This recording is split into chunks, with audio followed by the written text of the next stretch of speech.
Hello बच्चों, कैसे हैं आप सब। I hope you all are fine. बच्चों, आज हम लोग हमारे नए चैप्टर पे जा रहे हैं। नए चैप्टर का नाम है हमारा थर्मोडायनेमिक्स। तो ये जो हमारा थर्मोडायनेमिक्स है, ये जो हमारा चैप्टर है, ये बहुत ही इम्पॉर्टेंट चैप्टर है आपके board examination point of view से और आपके entrance examination point of view से, चाहे वो MST CET हो, नीट हो या आपका JEE हो, है ना। जैसे आप अगर नीट की बात करेंगे तो नीट में अगर 5 सवाल थर्मल फिजिक्स से आते हैं तो 5 में से 3 सवाल जो है वो आपके थर्मोडायनेमिक्स चैप्टर से आते हैं, ठीक है ना। तो बेसिकली हम लोग आज थर्मोडायनेमिक्स जो है ये स्टार्ट करेंगे और थर्मोडायनेमिक्स में हम आज के लेक्चर में कुछ बेसिक चीज़ों को पढ़ेंगे। सबसे पहली चीज़, थर्मोडायनेमिक्स में इसका डेफिनेशन क्या होता है।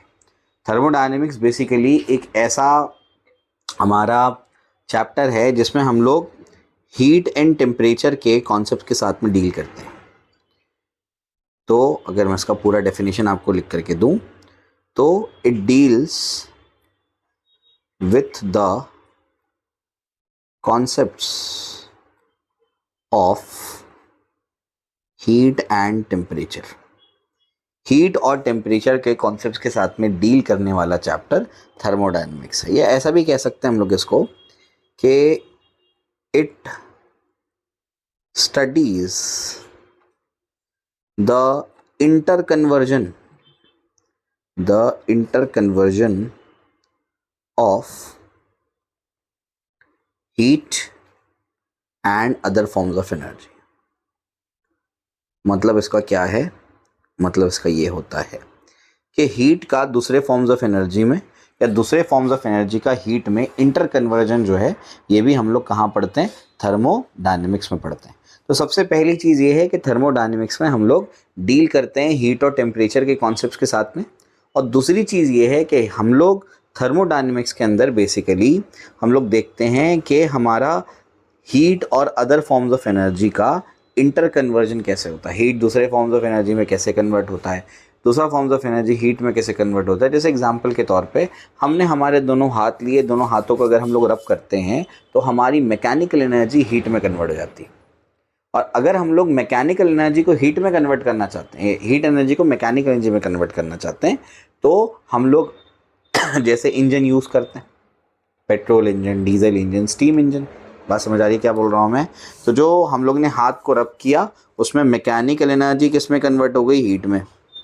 और जो हमारे इंजन यूज़ करके हम लोग हमारी गाड़ियों को चलाते हैं उसमें हीट किस में कन्वर्ट होती है, मैकेनिकल एनर्जी में। तो इसी इंटर कन्वर्जन के बारे में हम लोग थर्मोडायनेमिक्स चैप्टर के अंडर स्टडी करते हैं। आई होप आपको यहाँ तक तो क्लियर होगा। आइए फिर आगे चलते हैं। आगे क्या है, नेक्स्ट पार्ट हम लोग को इसके अंदर ये देखना है कि थर्मोडायनेमिक अब सिस्टम किसको कहते हैं। ये तो हम लोग को समझ में आ गया कि थर्मोडायनेमिक्स बेसिकली क्या है। वो बेसिकली हमारा टेम्परेचर और हमारे हीट की स्टडी को हम लोग क्या कहते हैं, थर्मोडायनेमिक्स कहते हैं। अब दूसरी चीज़ हम लोग इसके अंदर पढ़नी है वो है थर्मोडायनेमिक सिस्टम। तो ये थर्मोडायनेमिक सिस्टम क्या होता है। तो अगर आप टेक्स्ट बुक की भाषा में बात करेंगे तो थर्मोडायनेमिक सिस्टम मतलब होता है collection of large number of atoms and molecules. A collection of large number of atoms and molecules. Atoms and molecules के लार्ज नंबर ऑफ कलेक्शन जो एक पर्टिकुलर रीजन में कन्फाइंड है। Atoms and molecules confined in a particular region, confined in a particular region। इसको हम लोग क्या कहते हैं, थर्मोडायनेमिक सिस्टम कहते हैं। तो जैसे हमारे पास फॉर एग्जांपल, जैसे कोई मेरे पास एक कंटेनर है, मेरे पास क्या है, फॉर एग्जांपल एक कंटेनर है। उस कंटेनर में हम लोगों ने क्या कर दी, कोई गैस भर दी। तो ये जो गैस के पार्टिकल्स है इस पर्टिकुलर रीजन में क्या है, कन्फाइंड है। और बहुत सारे पार्टिकल्स क्या हैं, गैस के कन्फाइंड है। तो ये हमारा क्या है, थर्मोडायनेमिक सिस्टम। ऐसे आपकी टेक्स्ट बुक कहती है। मैं थर्मोडायनेमिक सिस्टम को इस तरीके से समझता हूँ कि थर्मोडायनेमिक सिस्टम वो चीज़ होती है जिसकी हम लोग स्टडी करते हैं। बात समझ आ रही है क्या बोल रहा हूँ मैं। The part under thermodynamic study, उसको हम लोग थर्मोडायनेमिक सिस्टम कहते हैं। जैसे मेरे पास क्या है, मेरे पास एक चाय का प्याला है। मेरे पास क्या है, एक चाय का प्याला है, उसके अंदर गर्मा गर्म चाय पड़ी हुई है। तो ये क्या कर रहा है, हीट सराउंडिंग के साथ में क्या कर रहा है, एक्सचेंज कर रहा है। और ये सराउंडिंग से हीट इसके अंदर भी आ रही है। तो ये मेरा क्या है, एक सिस्टम है जिसकी अगर मैं क्या करूँ, थर्मोडायनेमिक स्टडी करूँ। थर्मोडायनेमिक स्टडी करने का मतलब मैं उस सिस्टम का प्रेशर देखूँ, वॉल्यूम देखूँ, टेम्परेचर देखूँ, हीट एक्सचेंज हो रहा है कि नहीं हो रहा है वो देखूँ। तो ये मेरा क्या है, थर्मोडायनेमिक सिस्टम है। तो बेसिकली थर्मोडायनेमिक सिस्टम हमारा होता क्या है, थर्मोडायनेमिक सिस्टम होता है the part under thermodynamic investigation, the part under thermodynamic investigation, उसको हम लोग क्या कहते हैं, उसको हम लोग थर्मोडायनेमिक सिस्टम कहते हैं। ठीक है ना, क्लियर हो गया। तो ये हमारा हो गया थर्मोडायनेमिक सिस्टम। आइए फिर आगे चलते हैं। आगे क्या है, अब थर्मोडायनेमिक सिस्टम के टाइप्स हम लोगों को देखने हैं, कितने टाइप के थर्मोडायनेमिक सिस्टम होते हैं। तो नेक्स्ट पार्ट हमारा है थर्मोडायनेमिक सिस्टम के टाइप्स। तो थर्मोडायनेमिक सिस्टम के जनरली 3 टाइप्स होते हैं। सबसे पहला टाइप का होता है ओपन सिस्टम, दूसरा टाइप का होता है क्लोज्ड सिस्टम, और तीसरा टाइप का होता है आइसोलेटेड सिस्टम। तो ओपन सिस्टम, क्लोज सिस्टम और आइसोलेटेड सिस्टम, ये तीनों क्या होते हैं इसको अभी हम लोग समझते हैं। इसको हम लोग ऐसे बना लेते हैं। तो जो हमारा थर्मोडायनेमिक सिस्टम होता है, थर्मोडायनेमिक सिस्टम, तो थर्मोडायनेमिक सिस्टम 3 टाइप के होते हैं। उसमें सबसे पहला टाइप है आपका ओपन सिस्टम, दूसरा टाइप होता है आपका क्लोज सिस्टम, और तीसरा टाइप होता है जिसको हम लोग कहते हैं isolated system. Open system, close system और आइसोलेटेड सिस्टम जो आपके हैं, इन तीनों में क्या फ़र्क होता है अभी मैं आपको समझाता हूँ, ध्यान से सुनिए मेरी बात। तो आपको इस बात को समझना होगा कि जो ओपन सिस्टम है और जो क्लोज सिस्टम है, वो बेसिकली मैटर और एनर्जी को एक्सचेंज करते हैं कि नहीं करते हैं सराउंडिंग के साथ में, इस बेसिस पर बनाए गए। इस एग्जाम्पल के तौर पे भी मैं आपको समझाऊंगा, देखिए मेरी बात को समझिए। यहाँ पर जो आपका ओपन सिस्टम या क्लोज सिस्टम है, वो इस बेसिस पे डिफाइन होगा कि हम लोगों ने क्या किया है ना, हम लोगों ने मैटर और एनर्जी का एक्सचेंज करता है कि नहीं करता है ये सिस्टम, इस बेसिस पे इसको डिफाइन करते हैं। जैसे एग्जाम्पल के तौर पे हमारे पास बच्चों अगर एक ऐसा सिस्टम है जो क्या करे, सराउंडिंग के साथ में मैटर भी एक्सचेंज करे और एनर्जी भी एक्सचेंज करे, तो उसको हम लोग एक ओपन सिस्टम कहते हैं। जैसे एग्जाम्पल के तौर पे यहाँ एग्जाम्पल लिख देता हूँ मैं उसका। तो एग्जाम्पल के तौर पे क्या होगा, एग्जाम्पल के तौर पे अगर हम लोग देखें कि हमारे पास एक चाय का प्याला है, उसके अंदर गर्मा गर्म हम लोग ने क्या कर दी, चाय डाल दी। गरम गरम जो हम लोग इसके अंदर चाय डाल देंगे तो होगा क्या, गर्मा गर्म चाय डालने से ये होगा कि बेसिकली ये क्या करेगा, ये सराउंडिंग के साथ में मैटर भी एक्सचेंज करेगा, है ना। मतलब क्या होगा, सरफेस के मॉलिक्यूल जो उसके पास हैं वो क्या करेंगे, वेपराइज होंगे, तो मैटर भी एक्सचेंज करेगा सराउंडिंग के साथ में, है ना। कुछ मैटर उसके अंदर भी गिर सकता है, हो सकता है मक्खी गिर जाए उसके अंदर, हो सकता है ना। तो मैटर के साथ जो सराउंडिंग के साथ में वो क्या करेगा, मैटर एक्सचेंज करेगा, साथ साथ में एनर्जी भी तो एक्सचेंज होगी, साथ साथ में क्या होगी, एनर्जी भी तो एक्सचेंज करेगा वो सराउंडिंग के साथ में। कुछ एनर्जी एब्जॉर्ब करेगा, कुछ एनर्जी एमिट करेगा, तो मैटर भी एक्सचेंज कर रहा है, एनर्जी भी एक्सचेंज कर रहा है। इस वजह से ये क्या है, अपना ओपन सिस्टम है। तो ओपन सिस्टम एक ऐसा सिस्टम होता है जो क्या करता है, सराउंडिंग के साथ में मैटर भी एक्सचेंज करता है और एनर्जी भी एक्सचेंज करता है, उसको हम लोग ओपन सिस्टम कहते हैं। ठीक है ना, चलो भाई आगे चलते हैं। आगे क्या है, अब बाकी सिस्टम हमारे पास है, जैसे हमारे पास एक क्लोज सिस्टम है। क्लोज सिस्टम क्या करता है, क्लोज सिस्टम मैटर एक्सचेंज नहीं कर सकता सराउंडिंग के साथ में, लेकिन एनर्जी ज़रूर एक्सचेंज करेगा। जैसे एग्जांपल के तौर पे जो हमारा प्याला है, चाय का कप जो है जिसके अंदर गर्मा गर्म चाय अपन ने डाली, उसके ऊपर मैंने एक ढक्कन लगा दिया, उसके ऊपर क्या लगा दिया है, एक ढक्कन लगा दिया मैंने। जैसे ही इस ढक्कन को मैंने इसके ऊपर लगाया तो क्या हुआ, ये अब एनर्जी तो एक्सचेंज करेगा, साइड साइड से क्या होगा, साइड साइड से हीट एनर्जी तो बाहर जाएगी इसके, लेकिन अब मैटर एक्सचेंज नहीं कर पाएगा, इसके वाटर वेपर्स बाहर नहीं निकल पाएंगे। बात समझ आई, ठीक है ना। तो इस तरीके से ये हमारा हो गया क्लोज सिस्टम का एग्जाम्पल। अब मैं क्या करूँ, आइसोलेटेड सिस्टम की बात करूं, तो आइसोलेटेड सिस्टम ना तो मैटर एक्सचेंज करता है सराउंडिंग के साथ में, ना ही एनर्जी एक्सचेंज करता है। जैसे इस चाय को हम लोग प्याले से निकाल के एक थर्मस में डाल देते हैं, तो थर्मस में डालने से क्या होगा, थर्मस में डालने से ये हो जाएगा कि बेसिकली ना तो यहाँ पर मैटर एक्सचेंज होगा, ना तो क्या होगा, सराउंडिंग से एनर्जी एक्सचेंज होगी। बात समझ आई? तो ये 3 टाइप के हमारे पास सिस्टम है। कब क्या कौन सा करता है वो आपको समझाया मैंने।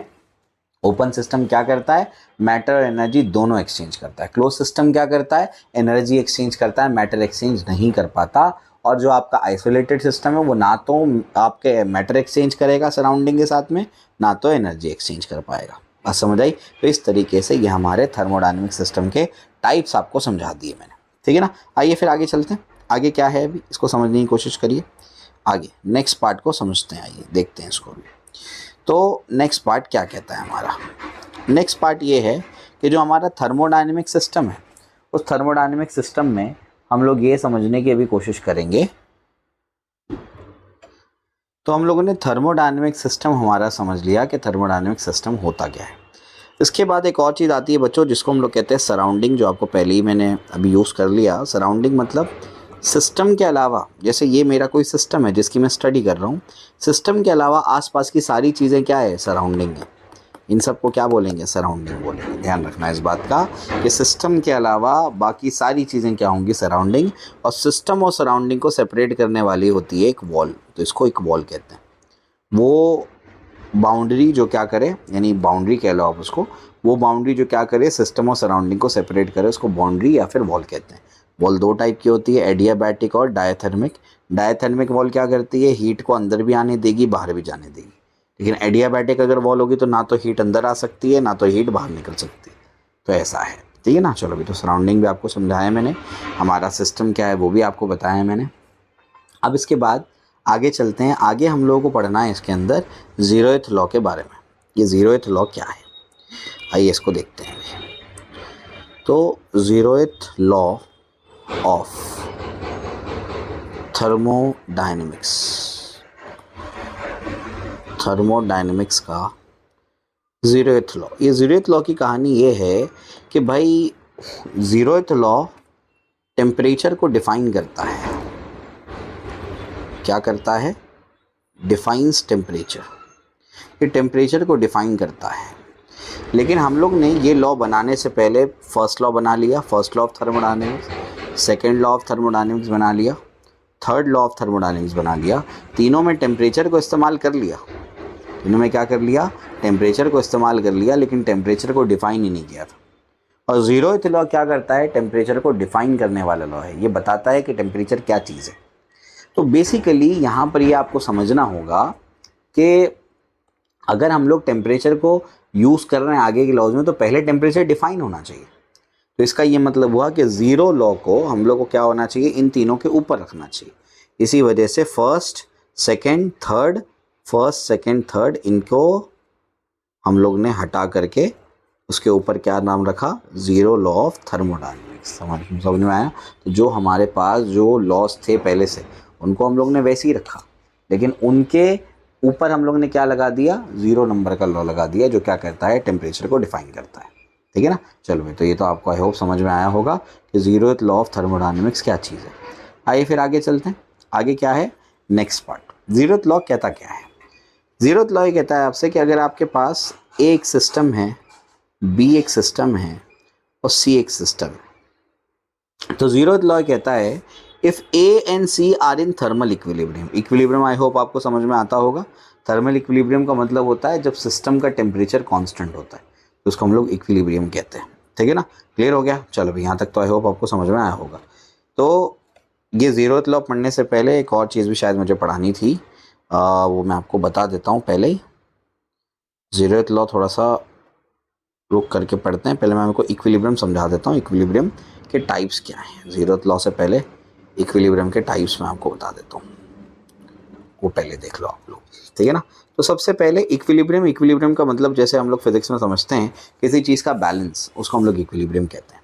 तो जो हमारा इक्विलिब्रियम है, इक्विलिब्रियम जो है वो जनरली 4 टाइप का आपको मिलेगा आपकी टेक्स्ट बुक के अकॉर्डिंग। सबसे पहला है जिसको हम लोग कहते हैं थर्मल इक्विलिब्रियम। क्या है, थर्मल इक्विलिब्रियम। दूसरा है जिसको हम लोग कहते हैं मैकेनिकल इक्विलिब्रियम। क्या है, मैकेनिकल इक्विलिब्रियम। तीसरा है इसको हम लोग कहते हैं केमिकल इक्विलिब्रियम। तीसरा होता है केमिकल इक्विलिब्रियम। और चौथा होता है इसको हम लोग कहते हैं थर्मोडायनेमिक इक्विलिब्रियम। तो थर्मल इक्विलिब्रियम, थर्मो आपका मैकेनिकल इक्विलिब्रियम, फिर आपका केमिकल इक्विलिब्रियम, उसके बाद क्या है थर्मोडायनेमिक इक्विलिब्रियम। 4 टाइप के आपके पास क्या होते हैं इक्विलिब्रियम होते हैं।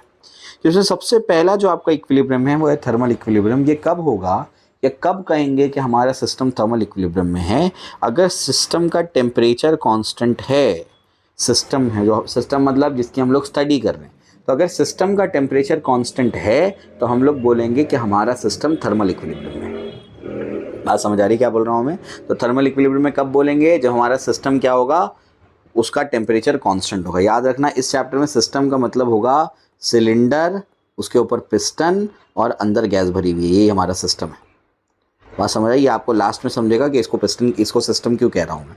तो जब भी सिस्टम की बात करूंगा मतलब क्या होगा, सिलेंडर, ऊपर पिस्टन, अंदर gas, cylinder piston gas, cylinder piston gas, यही हमारा सिस्टम है।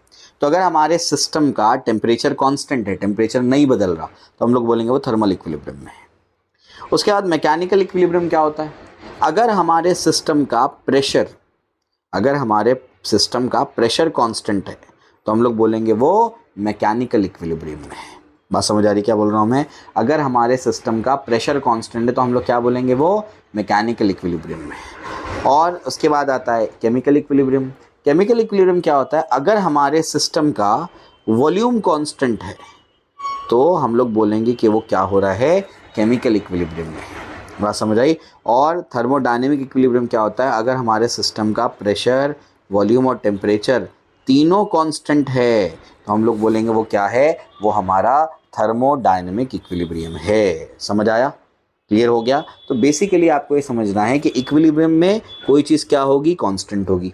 अब कौन से इक्विलिब्रियम में क्या कांस्टेंट होगा, एकदम आसान भाषा में आपको समझाया मैंने कि थर्मल इक्विलिब्रियम तब बोलेंगे जब हमारे सिस्टम का टेम्परेचर क्या होगा, कांस्टेंट होगा। मैकेनिकल इक्विलिब्रियम में हमारा सिस्टम है ये तब बोला जाएगा जब सिस्टम का प्रेशर कांस्टेंट होगा। केमिकल इक्विलिब्रियम में हमारा सिस्टम ये तब बोला जाएगा जब सिस्टम का वॉल्यूम कांस्टेंट होगा।